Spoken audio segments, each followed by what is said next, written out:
नमस्कार शेतकरी बांधवांनो. सगळ्यांच्या नजरा लागल्या आहेत एप्रिल महिन्याकडे. तुरीच्या बाजारात नेमकं काय होणार? भाव वाढतील की खाली येतील? चला याच प्रश्नाचं उत्तर शोधूया आणि बाजाराचं हे गणित एकदम सोप्या भाषेत समजून घेऊया. हो, तर सगळ्यात मोठा प्रश्न जो सगळ्यांच्या मनात आहे, येत्या एप्रिल महिन्यात तुरीला नेमका काय भाव मिळणार? बाजाराची दिशा वरच्या दिशेने असेल की खालच्या? तर जो आकडा सध्या चर्चेत आहे तो म्हणजे 8,000 रुपये प्रति क्विंटल. असं मानलं जातंय की हा दर बाजारासाठी एक बेसलाईन ठरू शकतो, म्हणजे हा एक आधारभूत भाव आहे. पण थांबा, खरी गोष्ट तर यापुढे आहे. ही तर फक्त सुरुवात आहे. पण प्रश्न हा आहे की हा 8,000चा आकडा आला कुठून?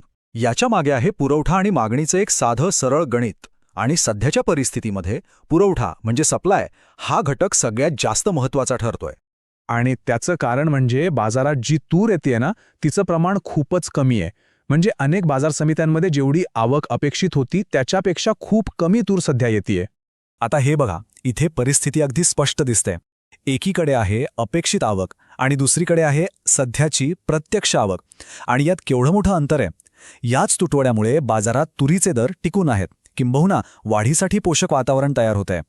आणि तज्ज्ञसुद्धा हेच सांगतायत, जर ही आवक अशीच कमी राहिली तर दरांमध्ये एक मोठी उसळी बघायला मिळू शकते. याचा सरळ अर्थ असा होतो की ही परिस्थिती शेतकऱ्यांसाठी एक चांगली संधी निर्माण करू शकते.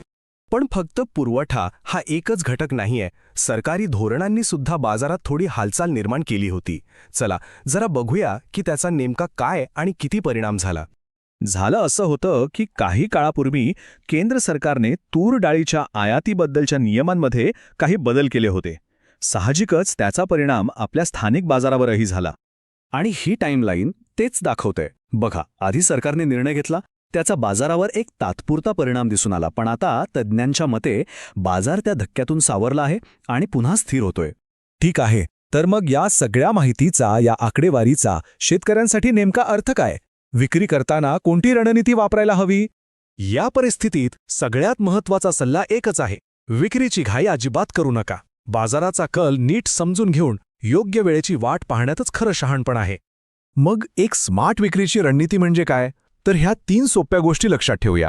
सगळ्यात आधी बाजारात काय चाललंय याचं व्यवस्थित विश्लेषण करायचं. दुसरी गोष्ट म्हणजे योग्य वेळेची वाट पाहायची. आणि तिसरं अर्थातच सर्वोत्तम भाव मिळवायचा. सध्याचे चित्र दिसतंय ना, त्यानुसार थोडी वाट पाहणं, थोडा संयम ठेवणं हे खरंच फायदेशीर ठरू शकतं आणि चांगला दर मिळू शकतो. चला तर मग आपण आत्तापर्यंत जी चर्चा केली त्यातून नेमके कोणते महत्त्वाचे मुद्दे समोर आले आहेत ते एकदा थोडक्यात आणि स्पष्टपणे बघूया. तर या संपूर्ण विश्लेषणाचा सारांश असा आहे: 8,000 रुपयांचा एक मजबूत आधार मिळतोय. बाजारात मालाची आवक कमी असल्यामुळे दर आणखी वाढण्याची शक्यता नाकारता येत नाही. सरकारी धोरणांचा जो काही परिणाम होता तो आता कमी होतोय आणि म्हणूनच थोडा धीर धरून विक्रीचा निर्णय घेणे फायद्याचे ठरू शकते. तर मग या सगळ्या माहितीनंतर विक्रीची रणनीती काय असली पाहिजे असं वाटतं?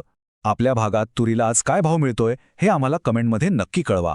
हे विश्लेषण आवडलं असेल तर नक्की लाईक करा आणि अशाच महत्त्वाच्या माहितीसाठी आपल्या चॅनलला सबस्क्राईब करायला विसरू नका. धन्यवाद.